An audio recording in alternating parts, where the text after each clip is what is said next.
Hi all, so my first update at the end of day one. Yeah, quite the day. How many kilometres have I done? It's 27 miles. 27 miles, 43 kilometres. There's my stamps showing that I've been to these places.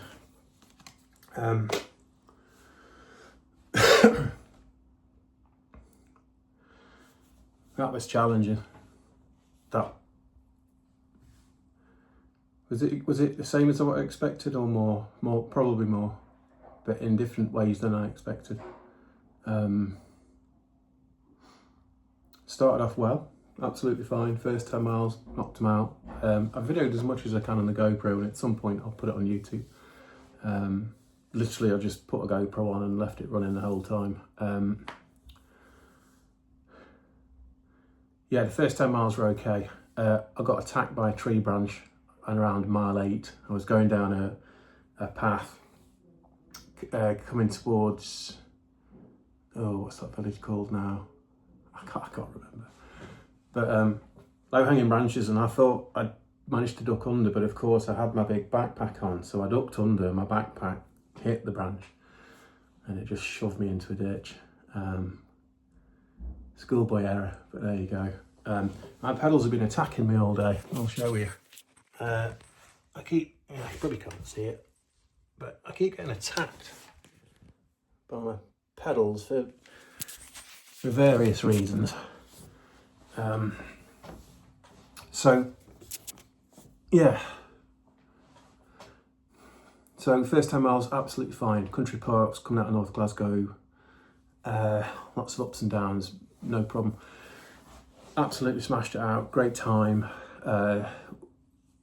Got down to Drimmen, which was fab. There's a nice coffee house there, so I got hot chocolate and ate some food, just a little bit of food, and carried on up the hill there, and then across to Conic Hill. But what I didn't realise was Conic Hill's about 16 miles in, and I don't know why, but I got to the bottom of Conic Hill and my heart was absolutely racing, dum dum dum dum dum dum dum, like this. And I didn't panic or anything, but I didn't feel well, and I thought, I've trained for this. I've been training 3 times a week, so I know I'm okay. I don't know if it was the gear change that you have to make when your body realises that actually this isn't a normal day. You're going to get pushed today. I don't know if it was that. I don't know if it was just a bit of anxiety because of the build-up and the long journey up in the car, and all the different things that had to come into place for this to work. Getting the car serviced, making sure the bike was all exactly how it should be, making sure I had all my tools with me, making sure I had everything that I needed in case of different eventualities. And I don't know, but I got to the bottom of Conic Hill and I literally couldn't move. Some of it's on video on the GoPro. I'm actually talking, and I think I say at one point, I'm so sorry, I've got to stop recording. I can't, I don't know what I'm going to do. So I'm stood at the bottom of Conic Hill, which is it's an absolute beast of a climb. Don't ever do it with a 15-20 kilo backpack and a bike. Just don't. People couldn't believe that I'd done it, and you'll see why when you see the video. It's just that, and it's not a path. It's rocks. Some of it's scrambling. It's unbelievable. And I kind of knew that, but what I didn't realise is there'd been a lot of work since last year done on it, which actually made it worse coming down on a bike, which, when I post the video you'll see. But so I just froze, and there's a lovely little stream at the bottom next to this little bridge. I took a picture. It was lovely, and I just calmed down, but had no energy. And luckily Rachel had packed a protein shake and a couple of other bits, so I necked those, and I just looked up, and I just thought, how the hell am I going to get up you? with this bike, with the pack, full face helmet on, sweating, sun, the sun started beating down in Glasgow in April. The sun's beating down on me. Unreal. Never heard of that before. And it literally for about an hour, took me over an hour to get up to the top. I mean, it's not a small, they call it a hill, but it's it's challenging. And I think it took about an hour to an hour and a half. And literally at one point, I rang my wife and I just said, I don't know what I'm going to do. I'm stuck halfway up this hill. I can't go back down because it's just as challenging. I can't go up. I can't move. I've got no energy. I'm stuck. I don't know what to do. Which is a really new experience for me because I'm normally quite prepared and quite thoughtful about these things. But that just, despite all the training and despite everything that I got caught out. So it just shows you. And she just said, one step at a time. Just one step at a time. So that's what I did. There's this absolute battle going on inside of me. Brain's doing 1,000 miles an hour, your heart's racing, and one step at a time. And I think at one point I just said, do you know what? I'm going to do this hill, even if I die trying. Which was a bit dramatic, but that's where I was. That's where I'd got to. I couldn't believe it. I felt quite foolish. I thought 16 miles in,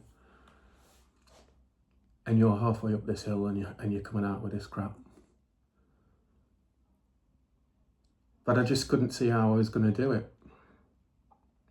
It was too much, and so when things are too much, you make them smaller, and to make them smaller, literally one step at a time, and that's what I did. Over and over and over. And it was cruel because every time I got over a ridge, I thought, this is the top, this is the top, this is the top, and it wasn't. And it happened about 5 times, and I was just like...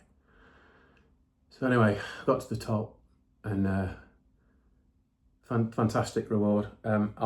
If you're watching this video, you'll have seen the pictures on the Just Giving page, so you'll see me at the top with the bike. People were all saying to me, why have you brought a bike up here? And I was like, it seemed like a great idea for 4 or 5 months ago. Here we are. So yeah, coming back down was challenging because they've put all these stones, rocky stones all the way down, and you can't ride your bike on them. So that was crap because I was hoping to get that lovely ride down, get the wind in my, I was going to say wind in my hair, but the wind in my head. And that didn't happen, so that was a bit annoying. But anyway, got down into Balmaha at the base of Loch Lomond there.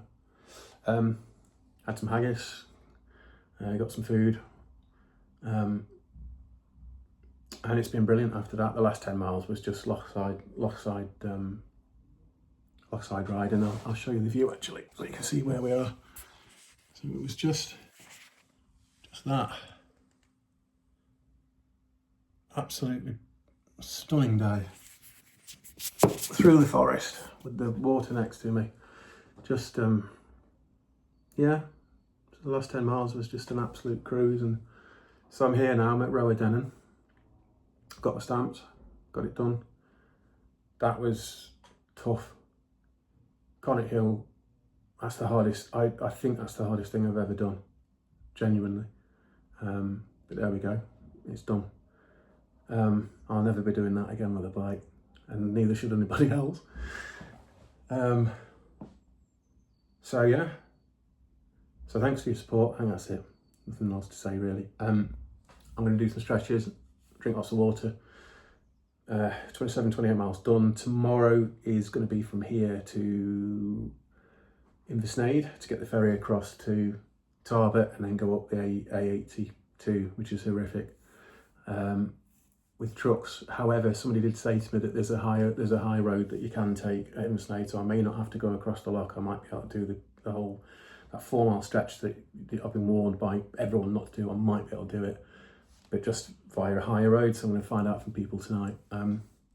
So yeah, so tomorrow is Roadennan to I'm not Ty first, what am I talking about? Roadennan to Tyndrum. 23 miles, but it should be a bit easier, a bit less crazy. So I've rambled on long enough. 10 minutes, wow.